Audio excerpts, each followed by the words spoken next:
Right. And you know, I mean, technically it has existed since the beginning of the very first Street Fighter games. Well, no, there's been shortcuts, not autocorrects. Yeah. But like, because you could do the cross cutter, which is basically time that crossing over the vertical plane of your head, and you go from forward to down back, and that it replaces the uppercut motion for whatever reason. Right. So that's kind of an interesting. That's what I use. I don't use autocorrect. I actually use the cross cutters. Okay. And it leaves you in crouch state too, which is better. Right.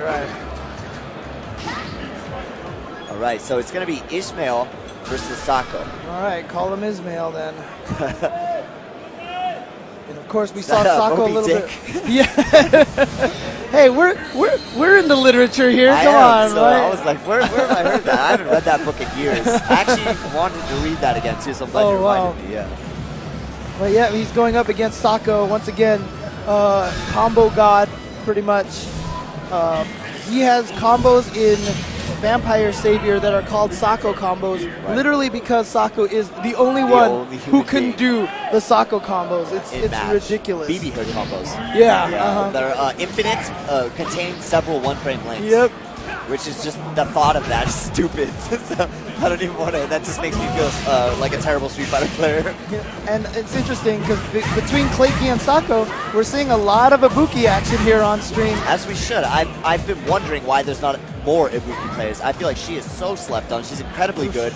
Good pokes, not so good defense, and great vortex. Yeah, I mean, I've talked to some players who agree with me that I think that she might even be top 5 in this game. Realistically, she could be. Especially with the way how you could just win sometimes. Yeah. And it's just, your opponent doesn't matter who it is. Yeah, the characters with the vortex have reputedly been typically the strongest characters in this game. And sometimes the most hated. Yeah. But look at Ismael right now. Oh, never mind. He's doing good, though. Commentator's curse right there. I jinxed him. But I will say this much, though. I mean, a lot of people were looking forward to Cross Tekken because it removed the vortex, you know? And then they got mad that you could choose the direction rolling. Oh, the irony. But back to some Street Fighter 4. Sako is sitting on a super. Her super's best for a kill. Yeah. Because it's not so damaging. Well, it is damaging, but you don't really want to spend all your meter early with her because you need the uppercut FADCs. That. Oh, Sako went for a fancy combo there. Yeah, he's got some fancy ones out there. But, you know, I haven't seen him in a lot of tournaments, especially in the U.S. this year. So maybe he's got some nerves he's shaking, too. Also, I think a hard thing. Oh, super jump cancel into ultra right there. Nice. A lot of her attacks are jump cancelable. And you can cancel those jump frames into moves. And that's basically where you get jump canceling normals into ultras, which is normally, you know, you can't cancel anything on ultra. Exactly. And you know, another thing about Sako though is I think, you know, before Street Fighter 4, before Cammy, he really didn't quite have a reputation here in America. When he first came out here for Southern California Regionals, he was actually blown away by how many people like knew him and just were idolizing him. And I think he's kind of gotten to a point right now where maybe he realizes he needs the style for players, you know?